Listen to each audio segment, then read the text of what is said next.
When you think of Australia, what comes to mind? White sand, surf, and crystal clear waters? Yep, it has that. But like most places on Earth, if you travel the back roads, you see something else. That is impressive. That's like out of Indiana Jones right there, man. You see a side of the country that isn't putting on a show. It isn't trying. It just does what it does.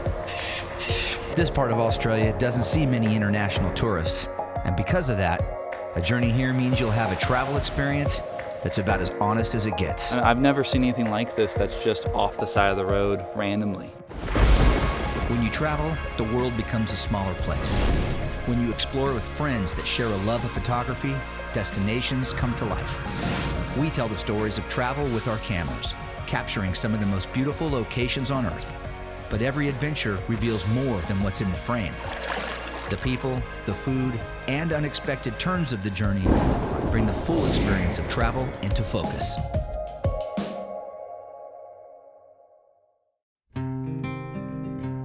Production funding for Outside Beyond the Lens provided by the Fresno Clovis Convention and Visitors Bureau. Nature, diversity, found in the heart of California's San Joaquin Valley. Fresno County, an outside year-round playground. By Gar Titillion, crop care advice, products, and services. Farms feed families, public television feeds minds. By BK Lighting and Tekka Illumination, helping brighten the world with custom landscape and architectural lighting solutions.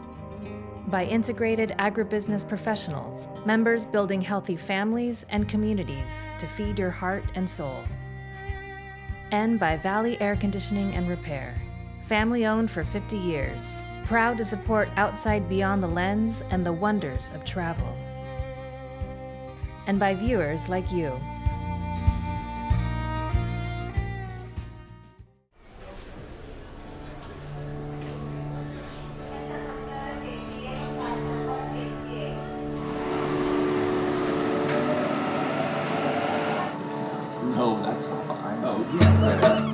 Australia is a place that's always captured my imagination. Getting to Australia is something I've always dreaded. The idea of a 15-hour plane ride over nothing but water most likely had something to do with me putting off coming here for so long. But the flight to LA to Sydney was surprisingly not that bad. For this adventure, I'm joined by two friends who happen to be two very talented landscape cinematographers, Jon Neely and David Boomer, and each has a unique way of seeing the world through their lenses. The goal with any place we visit is for each of us to tell the story of a destination with our cameras. Photography is the most prolific way we all communicate our experiences of travel with each other. Whether you're a serious hobbyist or a tourist with a smartphone, we share our journeys with the world through pictures. We tell a story one frame or video clip at a time. Like we often do, we decided to explore a section of Australia that international tourists rarely see. A part of the country that people from places like Sydney and Melbourne come when they want to escape the pace of big city life. So our plan is to drive a scenic route called the Princess Highway along the southeastern coast of Australia, passing through small coastal towns and wild rainforests along the way. Places like the quiet village of Inverloch. All right, well, we've made it to Inverloch. Basically drove a little bit until it looked pretty, and we said, let's start filming here. So far, this reminds me a lot of actually North Carolina. It reminds me a lot of the Outer Banks. Today, it's a little overcast. We have this marine layer right here, but we're not gonna let that, pull away from the beauty of this place. Inverloch is a small coastal town with a handful of restaurants, vacation rentals, and boutique hotels. We got into town the night before about 8 o'clock, and this place was entirely shut down. But the hazy morning sun cast soft light on the charm of this place, and some friendly locals suggested we take a drive up the coast to Cape Patterson. It didn't take long for us to see why.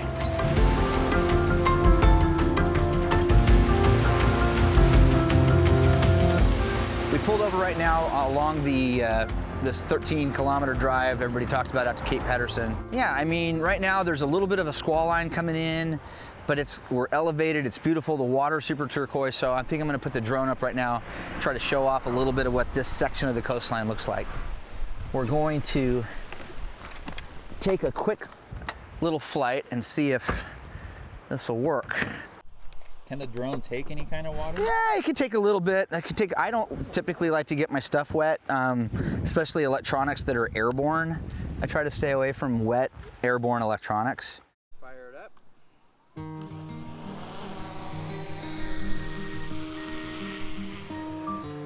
Just kind of creep it really slow, and then I'll just do like a little tilt down as we go over the cliff here with the gimbal.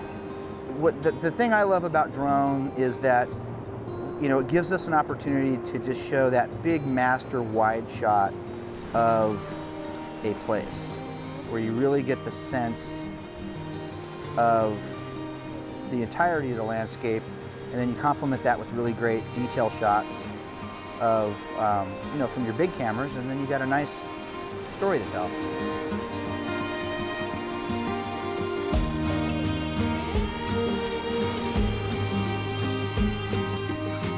Surrounded by rolling hills, eucalyptus trees, and cattle ranches, the rugged coastline here is the perfect backdrop for any photographer, and a place where the unique wildlife of Australia can pop up at any time. He's just going to town on bugs. I want to be able to move in case this thing comes after me.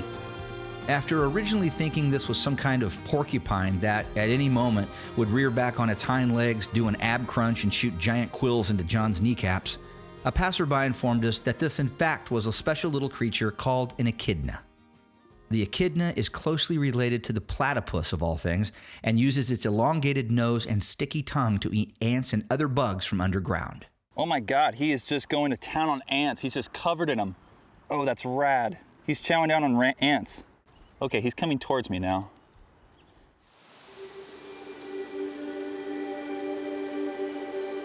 Road trips are a great way to cover a lot of ground when trying to capture the different faces of a place as big as Southern Australia.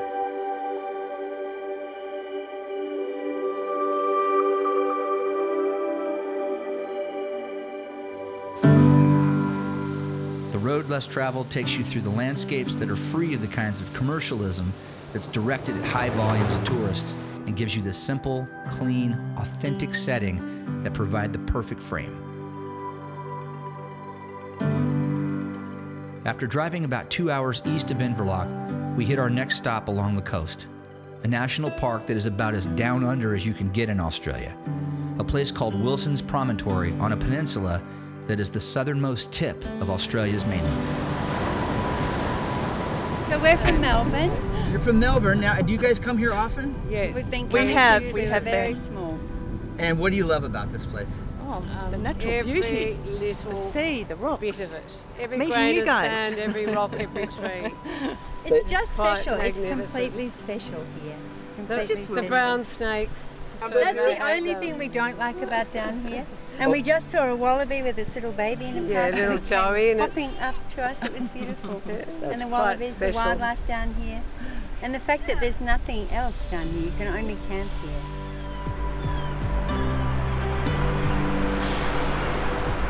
Wilson's Promontory is much like a national park in America, but this place is no frills. There's not much in the way of interp signs and rangers standing around to point you in the direction of the next attraction. It's raw, wild Australia, where jungle meets the sea.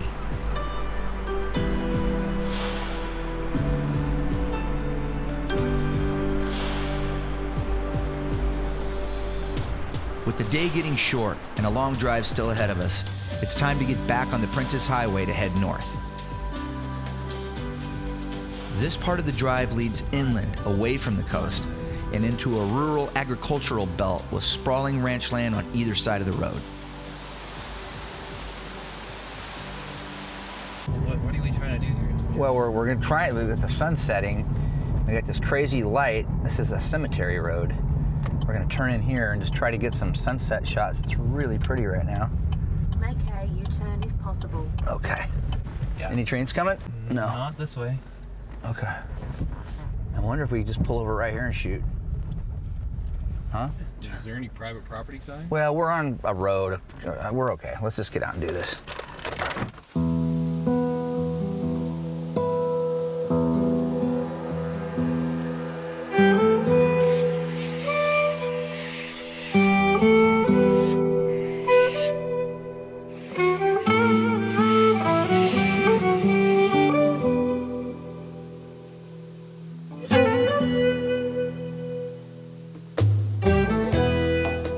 The sunset frames a memorable scene of the farmlands here. A small dairy on a quiet back road in late summer. A side of Australia you don't normally think of when planning a vacation here, but Australia still the same.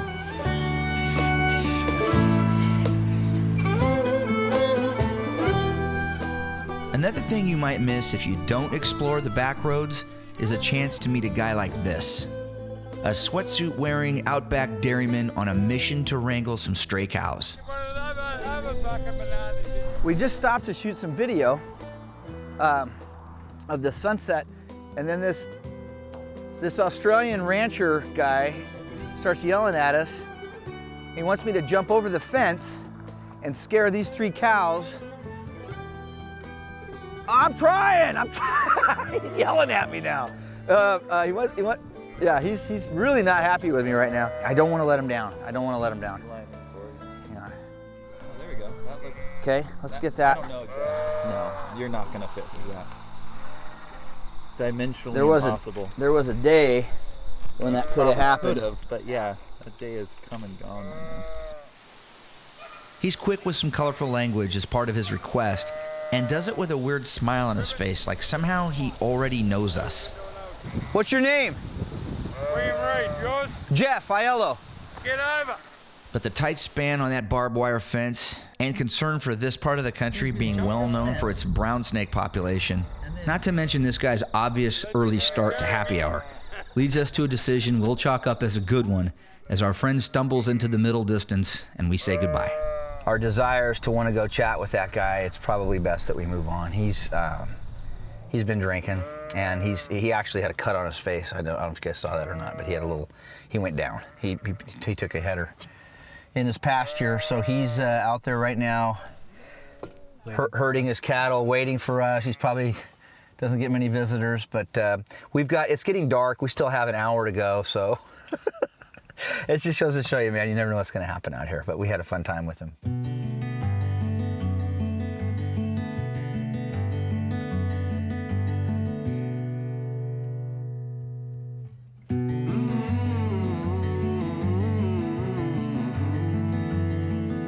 Something I love about exploring off the beaten path is the relaxed vibe of being in a place without the buzz of tourism. There's no veneer of expectation. The towns are where the locals come. The food is what the people who live here eat. There's just something more real about it all. In this part of southeastern Australia, the vast pasture lands give way to an expansive rainforest that seems endless.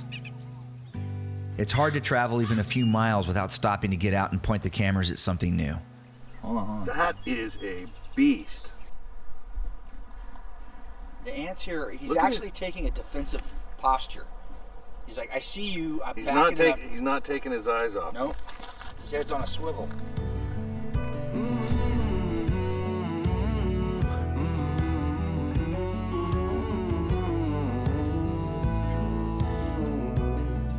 The Princess Highway takes us into the heart of the Mackenzie River rainforest, where eucalyptus trees, ferns, and dense undergrowth stretch for miles.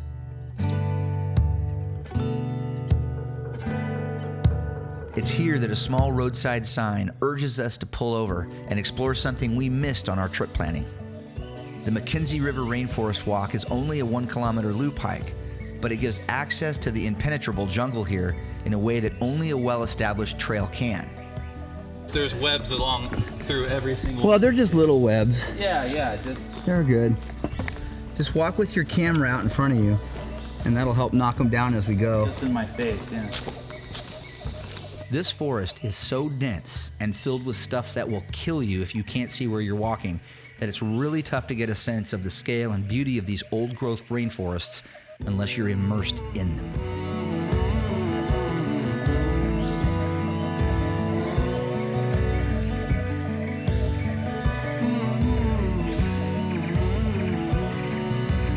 This hike is definitely one of those little gems you might not see coming.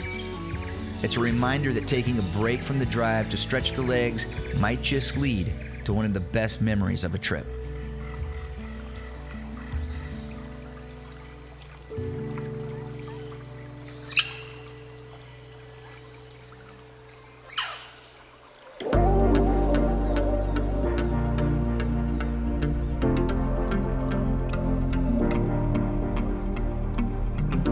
Our push to the north continues as we pass through small towns and coastal getaways throughout the day. As we drive on a backcountry road near the town of Eden, we finally spot a small troop of kangaroos and pull over to get a closer look. Later in the day, it's not uncommon to spot small groups of roos hanging back away from the roads. It's estimated that there are somewhere between 20 and 30 million kangaroos in Australia, so spotting some on a trip here is a pretty good bet.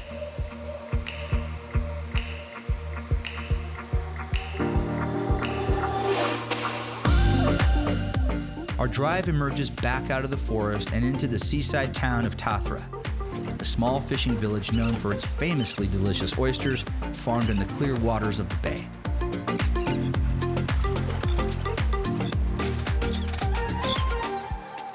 We find a good spot to pull over and capture some shots of this seaside community next to the Tasman Sea.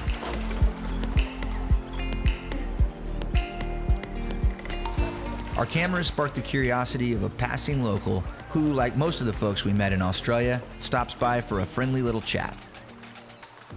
To me, this place is going back in time. You can leave your house unlocked, you can leave your car unlocked. Well, I've got an oyster farm out Wapango, which is just north of here, and I sell oysters everywhere, Sydney, Canberra, Brisbane, Melbourne. They love Wapango oysters because it's in the middle of a national park. There's no residential areas around, or, so there's no contamination. When I retired, got me money, I come down one weekend and I said to one of my mates now, I said, I wouldn't mind getting a business down here. He said, got just the one for you. So I came down, had a talk to the bloke, went home back to Wagga with no money in my bank. Missus wasn't real happy, but I spent it all on an oyster farm. Sometimes when you travel to tourism hotspots, the locals' level of kindness can be a little forced. But here in Australia, especially in this part of the country, it's usually nothing but a kind word and a good suggestion about what we should see next. Brian pointed us to a seafood eatery just up the road that sells his oysters, and he was adamant that we stop and sample them. After a short drive north, we find the little seafood restaurant Brian described and gave his oysters a shot. I think last time I ate oysters with you, I got really violently sick. That's probably not a good thing to lead off with. No.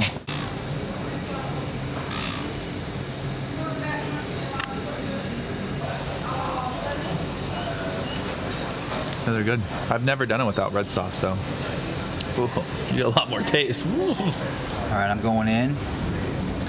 Good old Brian. And we met the guy who grows these things. How cool is that? Dave Boomer is our control in this because if Jeff and I get deathly sick and Dave doesn't, we know exactly what got us I'm sick. telling you, man. They're very good. Those are buttery and sweet. If you like raw oysters. If you like raw oysters, that's your jam. And I'm loving this. And Daddy likes. Oh, that's us. All right, our food's ready. It gives me a chance to eat the rest of these while he's getting the food.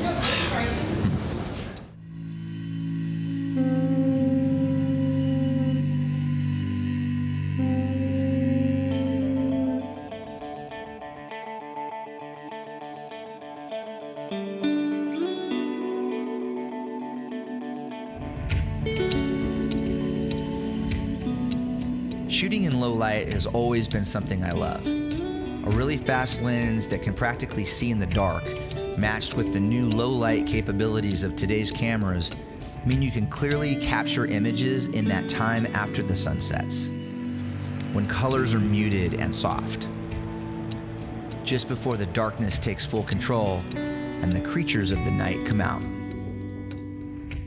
What is it? The biggest bats I've ever seen in my life. Look at them, Dave. Look at these bats. That's like out of Indiana Jones right there, man. Those are huge bats. They are massive. That is impressive, man. They're giant. Yeah, they're the size of a big bird. They're like the size of like a small falcon. Yeah.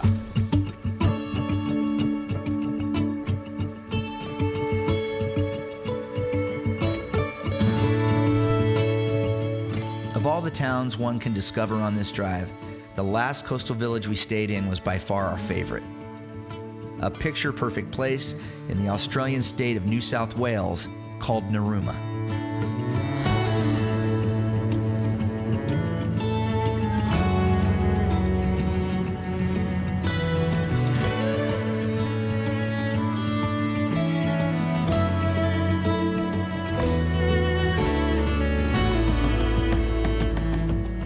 The word Narooma is derived from the Aboriginal word meaning clear blue water.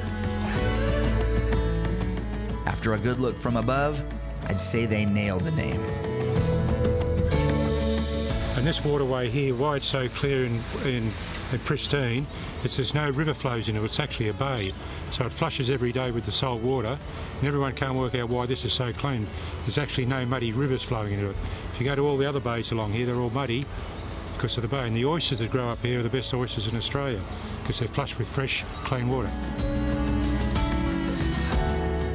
It's only a 2-hour drive south of Sydney, and while most people visiting Australia go north to see the sights, Narooma might be a better bet if great food, welcoming people, and stunning ocean views are your thing.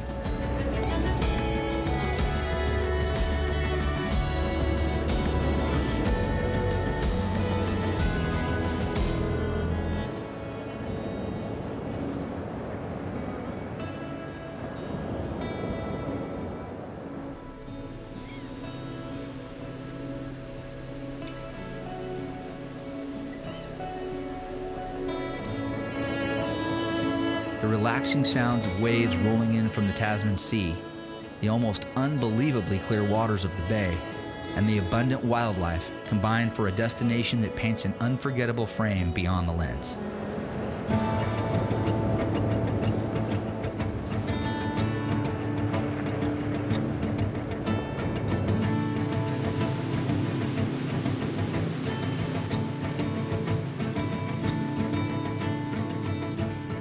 It reminds me a lot of California. Again, it's amazing the similarities, but the biggest difference is the lack of people. We're on a point break right here with 2 surfers, and they have the whole beach to themselves and great waves. They're just, every 5 minutes they're catching a great wave and they're riding it. I feel almost guilty filming and showing off this place because I don't want to spoil it for forever. If you come here, respect it and keep it like this because this is a truly special place for sure. And the people here know it too.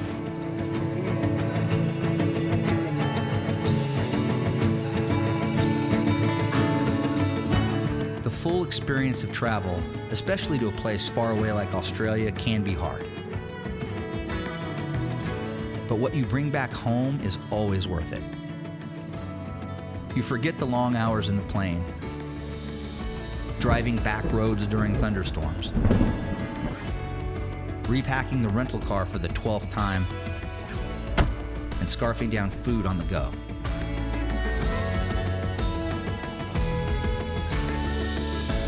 The images you capture on the adventure bring it all back to life and allow you to share that experience with the people you care about.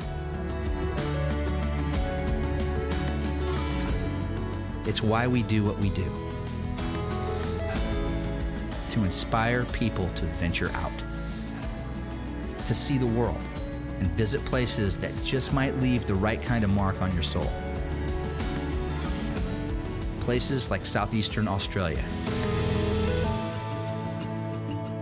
places like this.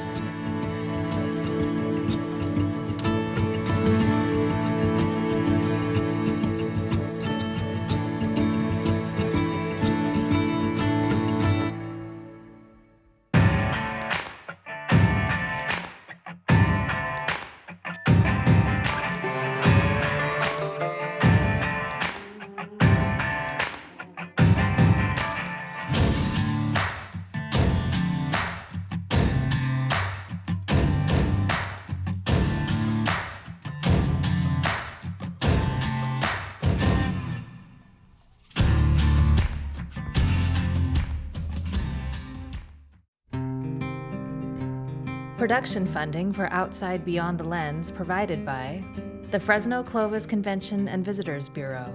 Nature, diversity, found in the heart of California's San Joaquin Valley. Fresno County, an outside year-round playground. By Gar Titillion, crop care advice, products, and services. Farms feed families, public television feeds minds. By BK Lighting and Tekka Illumination, helping brighten the world with custom landscape and architectural lighting solutions. By Integrated Agribusiness Professionals, members building healthy families and communities to feed your heart and soul. And by Valley Air Conditioning and Repair, family-owned for 50 years, proud to support Outside Beyond the Lens and the wonders of travel. And by viewers like you.